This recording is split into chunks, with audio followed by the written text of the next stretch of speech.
Good morning to all.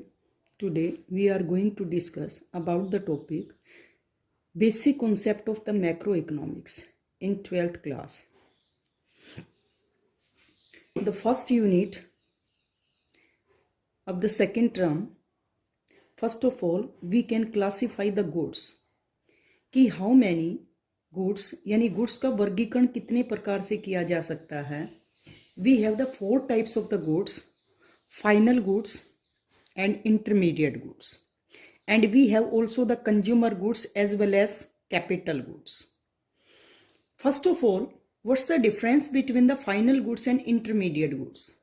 Final goods क्या होती हैं बेटा? यानी these are the final goods are outside the boundary line of the production process and which are ready for sale in the market. यानी जो ready होती हैं, जिसमें वैल्यू एडिशन नहीं की जाती है.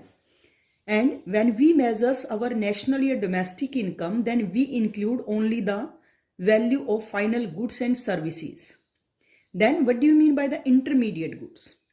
Intermediate goods remains within the boundary line of production process. Under the production process होती हैं in which the value yet to be added, जिसमें वैल्यू ऐड की जानी अभी बाकी है. यानी जैसे मान लो कोई भी वुड है, हमने 500 रुपए की परचेज की, उससे फर्नीचर प्रिपेयर किया जाता है तो उसकी वैल्यू 1000 हो जाती है. तो इसमें वैल्यू एडिशन होती है. इसके साथ साथ यानी जब हम when we estimate our domestic and national income, then we does not include the value of intermediate goods. We include only the value of final goods. अब क्वेश्चन अराइज होता है कि how would you identify कि whether a particular expenditure is an expenditure of intermediate goods or on final goods. कि कोई भी expenditure है, हम आइडेंटिफाई कैसे करेंगे कि ये एज ए फाइनल गुड्स पर किया जाता है या इंटरमीडिएट गुड्स पर किया जाता है. यानी ये देखो, फाइनल एक्सपेंडिचर को आइडेंटिफाई करने के लिए और जो फाइनल एक्सपेंडिचर या इंटरमीडिएट एक्सपेंडिचर होता है, these can be on the capital goods as well as consumer goods. ये दोनों पर हो सकता है, कंज्यूमर गुड्स के केस में भी या कैपिटल गुड्स के केस में भी. यानी these are depends on the end users. यानी लास्ट बार ये किसके द्वारा यूटिलाइज किया गया है. इट मीन्स अगर इसको रिसोल्ड या इसमें वैल्यू एडिशन नहीं की जाती है, then these are called the final goods. जैसे machine is always a final goods. Do you agree? No, we are not agree. These are depends on the end users. If the machine are purchased by the retailers या showroom owners for reselling, then these are the intermediate goods. And if the capital goods या machinery are purchased by the producer for their self production, अपने स्वयं के production के लिए अगर उसको purchase किया है, then these are the final goods. इसी प्रकार से कंज्यूमर गुड्स है, जैसे ब्रेड है, तो ब्रेड हमेशा फाइनल या इंटरमीडिएट भी हो सकता है, फाइनल भी हो सकता है. These are depends by which person these are utilise. जैसे फॉर एग्जांपल, अगर bread are purchased by the shopkeeper for reselling purpose, वो रिसेल के लिए करेगा, उसमें वैल्यू एडिशन करेगा, then these are the intermediate goods. And if the bread are purchased by the consumer household sector for their self consumption for satisfying their wants, तो उस समय यानी वो रिसेल या उसमें वैल्यू एड नहीं करेगा, तो वो एंड यूजर्स के पास गई हैं.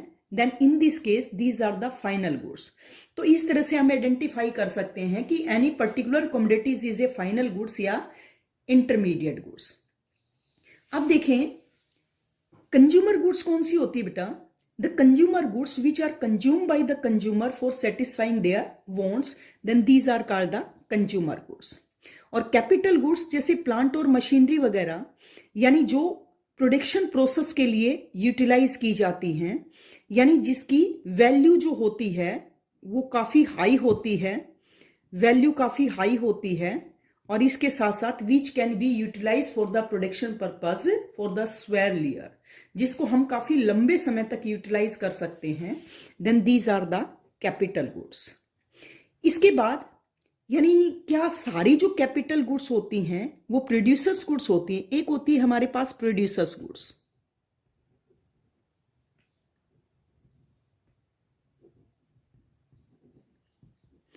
यानी इसमें प्रोडक्शन पर्पस के लिए जिन भी वस्तुओं को यूटिलाइज करते हैं वो प्रोड्यूसर्स गुड्स होती हैं, जबकि कैपिटल गुड्स में हम केवल प्रोड्यूसर्स गुड्स, इसके बाद कैपिटल गुड्स। क्या सारी जो कैपिटल गुड्स होती हैं, all capital goods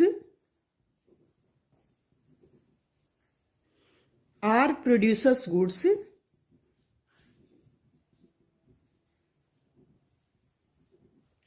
but all producers goods